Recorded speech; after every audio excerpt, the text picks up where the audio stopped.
Welcome back to Vic's Projects, everyone, and today we're going to sort out the Jag's mucky bum.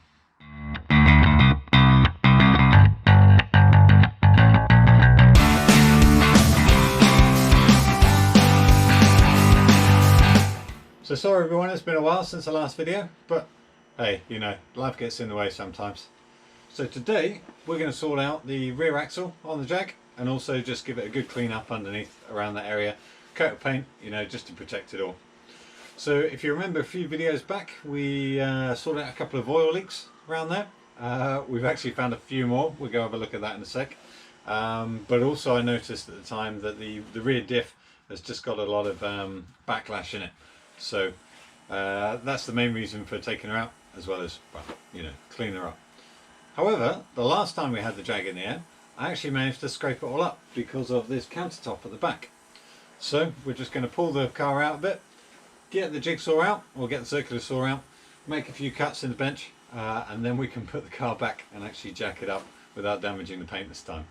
So let's start with that one.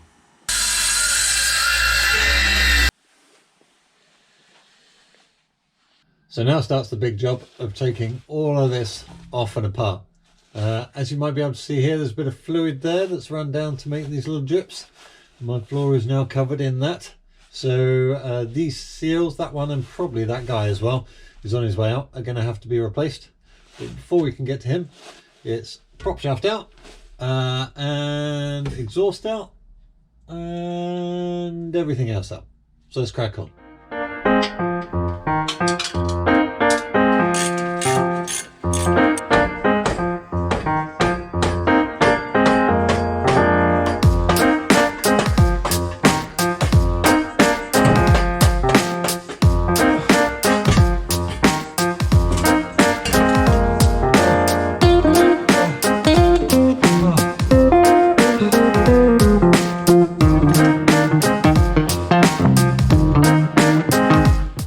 Spent far more time than anyone would have hoped for to take the exhaust off and the prop off. It's time to pull the brakes out.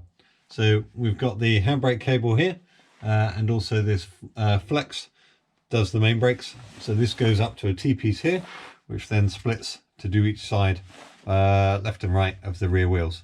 And what we're going to do is, rather than drain the entire system and have to fill it back up and then bleed the front brakes as well as the rear brakes when we reassemble, we're just going to cap off using these guys here on that T-piece at the top, because we can't actually crimp these braided brake hoses here.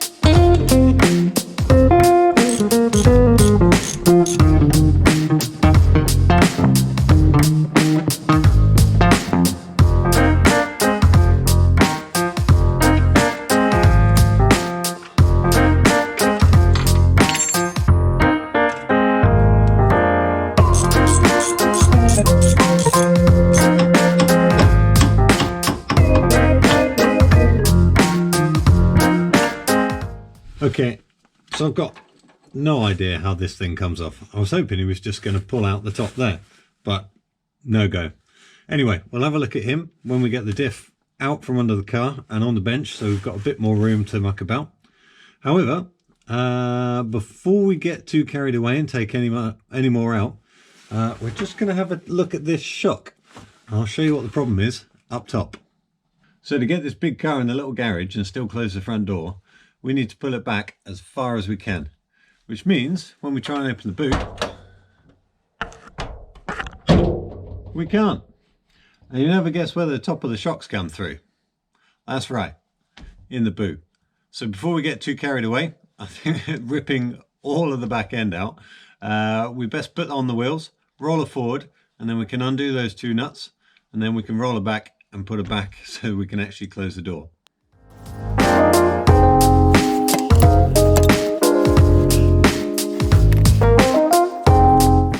And half an hour later, now that this guy's loose, we can take off the nut on the bottom end.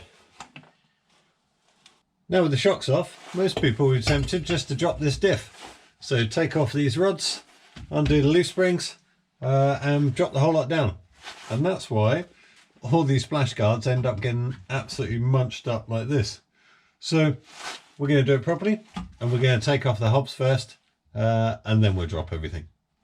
Before we jump in on use our puller, the one thing I found out after I made the last video is you should actually properly lubricate these. So a little bit of penetrating fluid on that guy, and on the end here just a little bit of grease.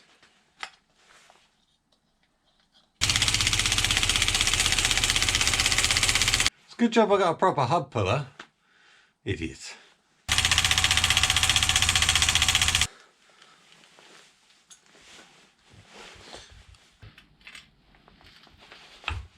Well, nothing's ever bloody easy, is it? This guy is properly stuck on there.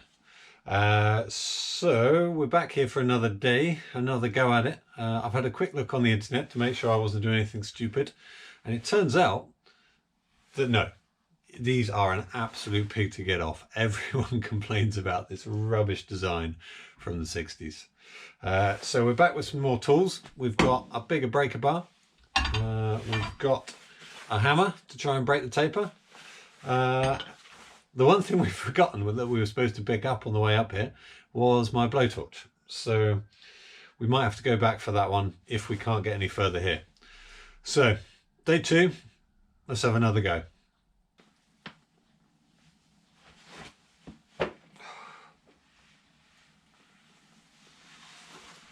Ugh.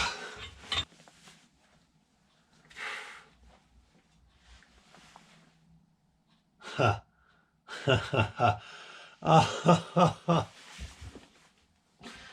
Oh no.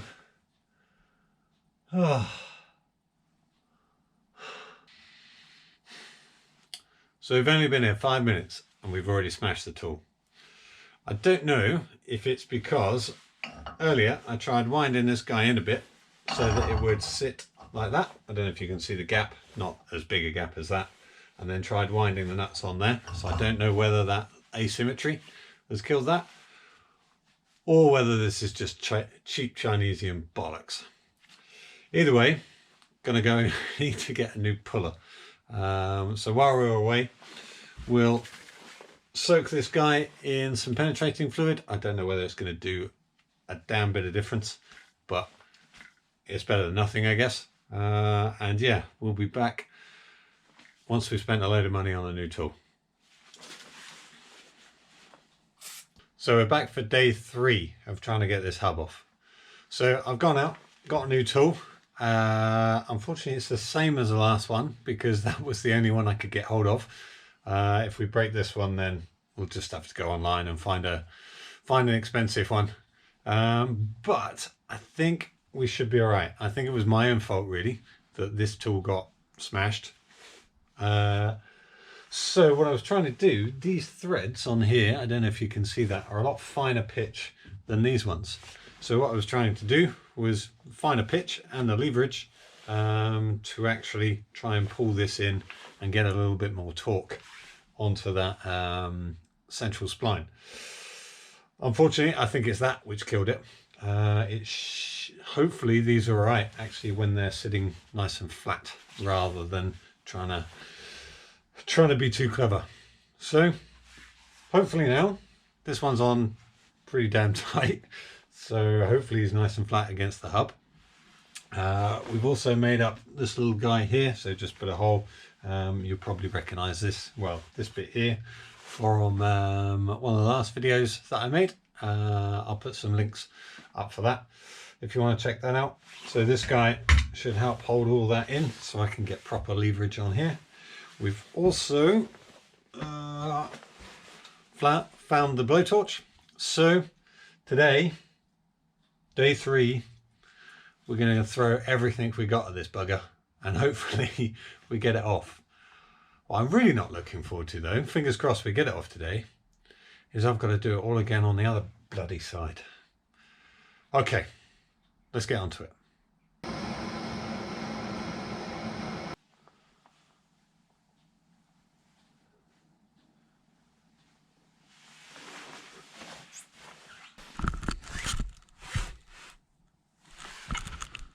Bollocks!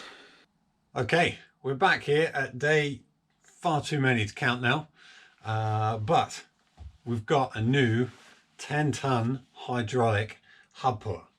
So this guy's going to do it. This guy, you are coming off today, mate. Oh, right, let's stop mucking about and let's get this hub off.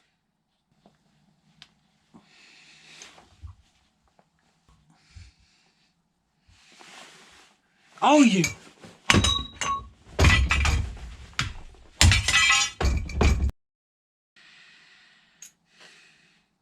And breathe.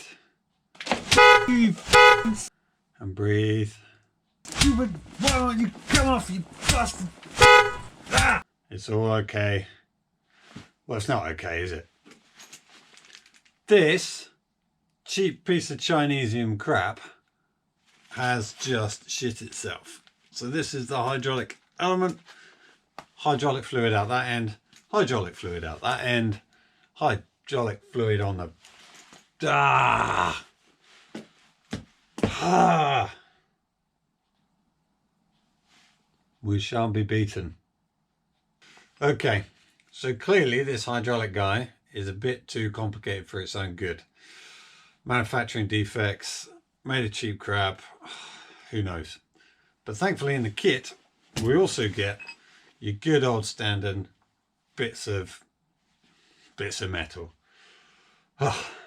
So last ditch attempt, let's try these guys and just start swinging off the bugger.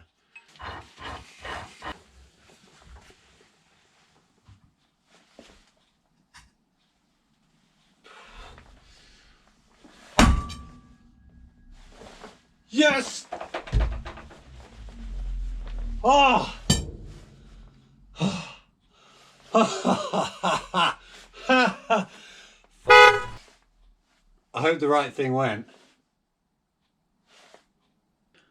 I'm almost nervous to take a look because if we've broken the wrong thing, we're now stuck in this garage.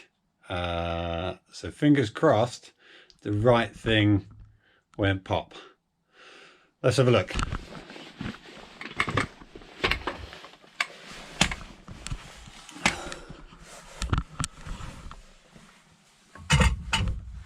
Yes. Oh yes. Oh yes. So this is interesting. Obviously we've got the disc and the hub carrier here. We've also got the splash guard, but the bit that actually carries the disc brakes, it looks like we've got a little seal here. In between that there's a paper gasket for some reason, and then we've got a spacer again for some reason. That guy lives on that side, those guys go there. Just thought that was quite interesting. Not sure why they've gone quite with that design, but surely it had some, or they had some reason for it back in the 60s when Jaguar were putting this together. Okay, so that hurdle done. The next hurdle now is pulling this guy out. I hope I've got the tools for this.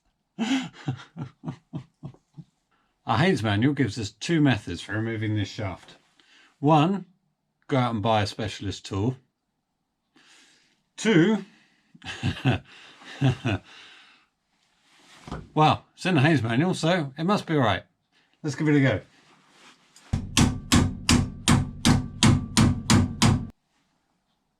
It ain't budging.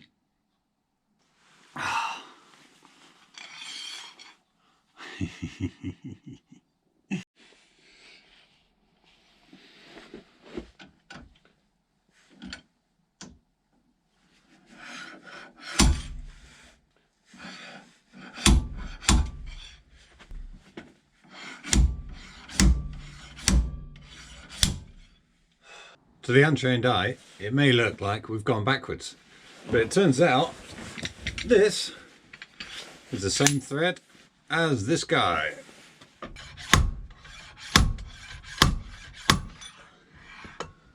Woo! Yes.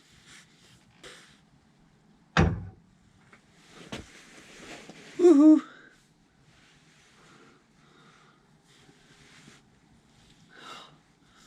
Gear oil stinks. Now we've done the trivial job of taking off both hubs and pulling out the axles, we've now got to drop this guy off the we've now got to drop this guy out of the car. So we've got a few things to take off. So these tie rods here, the connection to the leaf springs, and there's also a rod here. I'm not sure if you can actually see it in the footage there. Maybe I'll cut to it. I think this is called the panhard rod, maybe. So the one that stops the whole diff moving side to side. Either way, there's only a few more bolts, and hopefully this guy can... It's not going very well, this one, is it? I think I'm going to release this end first. So unweight off the leaf springs. He'll slide down, fall onto the axle stands, and then we can take off the rods at the top which hold it to the body. Hopefully that's the right way around to do it, but we'll find out.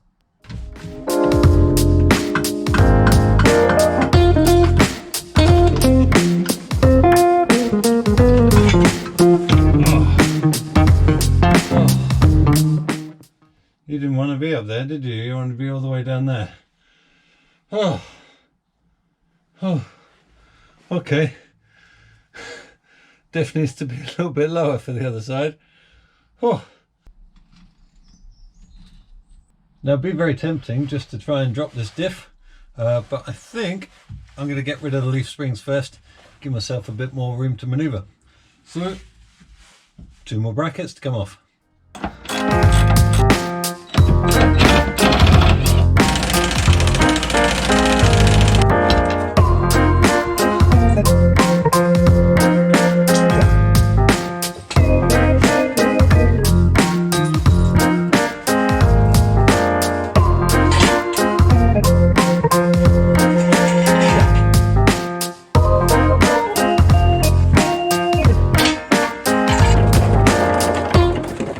So we're doing pretty well so far. We've got the diff out of the car, we've got a load of stuff to go to the powder coaters. This video is starting to get a little bit long, so we'll probably cut it there, and we'll rejoin the action next time on Vic's Projects.